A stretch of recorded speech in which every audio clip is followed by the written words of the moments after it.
Hello and welcome to my channel.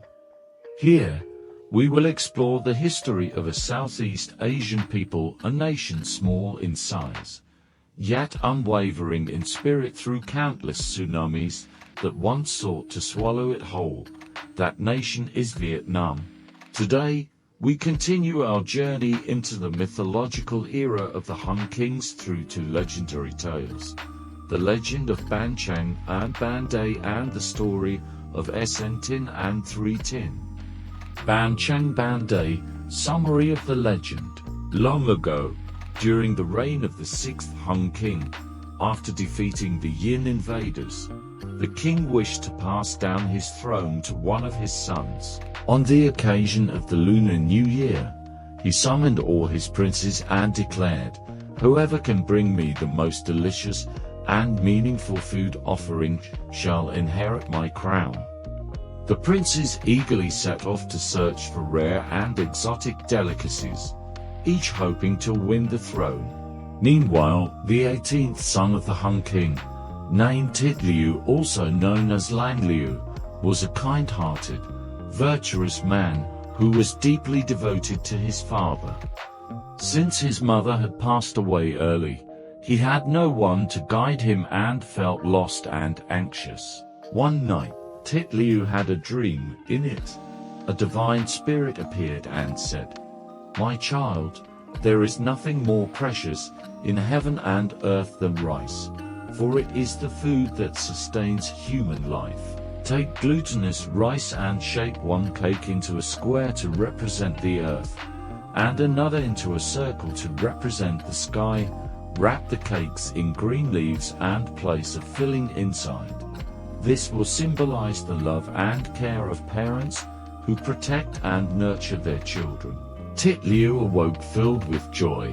He followed the spirit's instructions carefully. He made a square cake from fine glutinous rice to symbolize the earth and steamed it thoroughly. This became the Banh. He also pounded sticky rice into a round shape to represent the sky. This became the Banh. The green leaves wrapped around the cake and the filling inside symbolized the warm embrace and sacrifice of parents for their children. On the appointed day, all the princes presented their lavish offerings of delicacies from land and sea. Thuy Lieu, however, brought only the two humble cakes, Banh and Banh. The king, curious, asked about their meaning. Thuy Lieu told him of the divine dream and explained the symbolism behind the cakes. Upon tasting them, the king was deeply moved. He found the cakes both delicious and rich in meaning. Impressed by the wisdom and filial piety of his son, he passed the throne to Thuy Lieu, the 18th prince. Since then, every Lunar New Year the Vietnamese people have made Banh and Banh as offerings to their ancestors and to heaven and earth, a beautiful tradition that honors both origin and gratitude. That is the story we were told from the time we were just 2 or 3 years old, so now, let us reflect on it together. I hope that through it, you'll understand more about us and perhaps sleep will come more easily. In the vast and drifting realm of our national memory, there exists a time so long it feels almost eternal, the era of the Han Kings, when our land was still known by ancient names like Prince Lang and Ulcc. Flowing within that stream of time, the 6th king of the Han lineage, Hung Chu Vi Bung, emerges like a faint shimmer in the pages of mythic history, carrying with him the primordial spirit of a budding civilization. According to G. Viet SBK Tome through the complete annals of G. Viet, the reign of the Han Kings lasted from 2879 BCE to 258 BCE, a span of 2,622 years. This period represents not merely a dynasty, but a deep spiritual bedrock of the Vietnamese people before the age of writing. During that time, as the land found peace following wars with the Yin invaders, the king wished to pass on his throne. He did not choose an heir through swords or power, nor wealth or political alliances. Instead, he proposed a most unusual contest. Whoever could create the most delicious and meaningful dish to offer to the ancestors during the new year would inherit the crown. This choice reflects an ancient Vietnamese philosophy of succession, a continuation rooted not only in bloodline, but also in virtue and alignment with ancestral values. In the worldview of our ancestors, the throne was not merely a symbol of power, it was a sacred duty to uphold cosmic and communal harmony. While countless princes ventured into forests and oceans to seek rare delicacies, only one stayed behind, remaining with the fields, with the rice grains, and the quiet boiling pot. That son was Tit Lieu, also known as Lang Lieu, the 18th son, gentle in nature, humble in lifestyle, deeply filial, and motherless from a young age. It was precisely his modesty, virtue, and reverence that gave birth to a sacred dream. A divine being appeared and taught him how to make two kinds of rice cakes. One was round, symbolizing heaven, the other was square, symbolizing earth, wrapped in green leaves and filled with a soft, savory heart. These cakes spoke of parental love, shielding and nurturing their children in quiet devotion. The round Banh, soft and smooth, pounded from glutinous rice, embodies the vastness of heaven, a realm of gods, a source of reverence. The square Banh Chung, dense and firm, made from sticky rice, pork, and mung beans, symbolizes earthly origin and lifelong dwelling place of humankind. Through these humble offerings, the ancient Vietnamese cosmology revealed itself. Heaven and earth were not abstract entities, but intimate values tied to daily life. The leaves wrapped outside are like the arms of parents, protecting each grain of rice, each breath of their child. Inside, the fillings of mung bean and meat are not just sustenance, but reminders of the roots that nourish the soul. Compared to other ancient civilizations like China, where ideas of succession, filial piety, and moral conduct became codified into philosophies, the Vietnamese values were not yet formalized. Yet they vividly manifested in legends, rituals, and imagery. Lang Liu became a symbol of those who live in harmony with nature, remain connected to their origins, and most importantly recognize the sacredness of heaven, earth, and familial bonds in the structure of early society.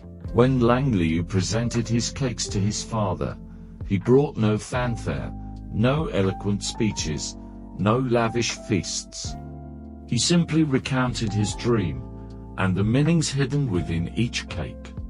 King Hung tasted them, and what he felt was more than flavor. It was a worldview unfolding, a vision of life, the cosmos, and the heart of a people.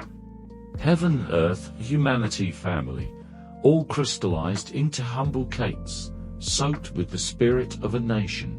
And so the crown passed to Lang Liu, not just because he made delicious food, but because he alone grasped the soul of his people through every grain of rice. That decision carried a profound symbolism. The heir need not be powerful or wealthy, only one who truly understands and preserves the sacred thread connecting people to their roots. This continuity is cultural, moral, and communal, a force that gives the Vietnamese people their distinct identity among the nations of East Asia. And so, from Lang Liu's ancient dream to this very day, every TGT Lunar New Year, Vietnamese households glow red with ember stoves, steam rises from pots of Banh Cheng, and plates of Banh Day are placed with care. These cakes are not just for eating. They are made to remember, to connect, to return. A cake is not merely a cake, It is time, wrapped in dong leaves. Memory, condensed in rice, beans and meat. A philosophy, folded gently by a mother's hands. And when you close your eyes, drifting in the stillness of night, perhaps somewhere in the depth of your mind, the image of a young man by the fire long ago may reappear. He is wrapping dreams into cakes, passing them on to a people who would learn to live in harmony with heaven and earth, with love, and in eternal human connection. All right, that was the legend of Banh and Banh Day. Now let us move on to the main thumbnail of today's journey, a mythical love triangle deeply rooted in Vietnamese history. The legend of Sen Tinh and Thuy, a tale of gods, nature, and the ancient Vietnamese worldview. During the reign of the 18th Han King, there was a princess named Nuong, whose beauty was said to be unmatched. The king loved her dearly and wished to find a worthy husband for her. One day, two young men came forward to seek her hand. One of them came from the mountainous region of Banh, handsome and extraordinarily talented. When he pointed to the east, green rice fields would appear. When he gestured to the west, majestic mountains would rise. The people called him Sen Tinh, the spirit of the mountain. The other suitor came from the distant eastern sea, no less powerful. He could summon winds and call forth the rain. His name was Thuy, the spirit of water. One was the lord of the highlands, the other ruled over the deep waters. Both were worthy of becoming the king's son-in-law. Han King was torn and could not choose. Even after consulting with his trusted ministers, he remained undecided. At last, he proclaimed, "Both of you are well suited, but I have only one daughter. How could I give her to both? Tomorrow, whichever of you brings the following wedding gifts first shall win her hand: 100 trays of sticky rice, 200 square cakes Banh Chung, an elephant with 9 tusks, a rooster with 9 spurs, and a horse with 9 red manes." At dawn the next day, Sen Tinh arrived first with all the required gifts, and was allowed to take Nuong back to the mountains. Thuy came too late, enraged at losing the princess. He summoned his army and stormed after them, determined to win her back. He called upon the winds and the rains, raising thunderous storms that shook the heavens. He caused rivers to overflow and flood the land in furious waves, unleashing a deluge upon Sen Tinh domain.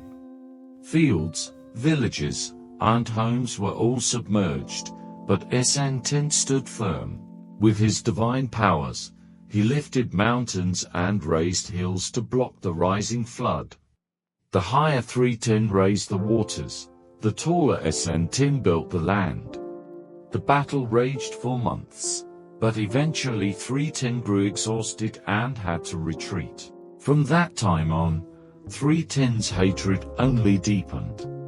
Every year since, he returns with rains and storms, trying once more to defeat Sen Tinh, and every year, he fails and must retreat again. This is a tale we've heard since we were just 2 or 3 years old. But now, let's explore it more deeply. At the foot of the Tam Dao and Banh mountain ranges, an area that today lies in Phu Tho and Vinh Phuc, we find what may be considered the sacred ancestral land of the ancient Vietnamese. This is not only a geographical origin, but also a spiritual cradle for a nation in the making. In the misty dawn of the country's formation, the legend of Sen Tinh and Thuy is more than just a curious love story. It is a soft cloak veiling profound undercurrents of history and philosophy. From a scientific perspective, this myth is a symbolic record of how ancient Vietnamese people faced and fought against nature. Rainstorms, floods, these were not random events, but metaphorical representations of water control, dike building, and village construction. The phrase Sun Tin moved mountains was no miracle. It symbolized relentless human labor, hands that filled rivers, built land, and redirected the current. Meanwhile, Thu Tin's vengeance stands as a warning. Without understanding nature, humankind will forever remain its victim. Yet mythology does not merely reflect reality, it embeds deep questions about human relationships. This is a love triangle, two exceptional men vying for the love of a woman. But Nuong, the stunningly beautiful princess, was never asked what she wanted. She was simply the prize of a marriage contest. The wedding was determined not by love, but by her father, by the laws of those who came before. Not love, but obedience, not choice, but decree. Marriage, from the earliest times, was a stage for the idea that children sit where parents place them, an unspoken, but enduring principle of Eastern culture. But did Hung King truly leave it to fate? Perhaps not. It was he who set the challenge, and the winner happened to be the one who lived nearby, in the Bo Vi Mountains. This silent choice reveals a cultural inclination of the ancient Vietnamese, choosing mountains over water, stability over drift. Though they lived by rivers, they did not deify water. On the contrary, they feared it, for water could sweep away all that had been built with labor and tears. Mountains, in contrast, provided roots, villages, and livelihoods. Mountains were places of mastery, places that could withstand floods. The Vietnamese chose mountains because they symbolized steadiness amid upheaval. But within the legend lies a shadow. No one loved Thu Tin. He came late, he lost, therefore, he was hated. No one cared about the pain of the heartbroken. No one asked why Thu Tin returned year after year, bringing with him the sea's sorrow. He lost, perhaps, because he loved too deeply, and at a deeper level, one might ask, is the loser hated because he lost? Or did he lose because he was hated? In the Vietnamese consciousness, do the defeated get forgotten, condemned, even for their weakness? Sun Tin, after marrying Nuong, became the ideal son-in-law, a cultural hero, the supreme deity in Vietnamese folk beliefs. He moved mountains, built land, saved people. He became the embodiment of reason, of human strength conquering nature. Meanwhile, Thu Tin the loser was labeled with resentment, conflict, and forever remembered as the destroyer. His love was denied, and his name carved into history as a wrathful god. Is that fate unjust, or is it a silent choice made by the collective psyche? Still, what lingers in the memory of the nation is not only a dramatic love triangle, but a lesson in water control, the power of persistence and unity against natural disasters. The legend of Sun Tin and Thu Tin, then, is not merely a bedtime story for children, but a quiet epic of those who built dikes, raised mountains, and stood against calamity to protect their land, their village, and their people. Okay, that's all for today's story. If you have any thoughts on the story, please comment below the video so I can answer them. Good night, everyone. See you in the next story.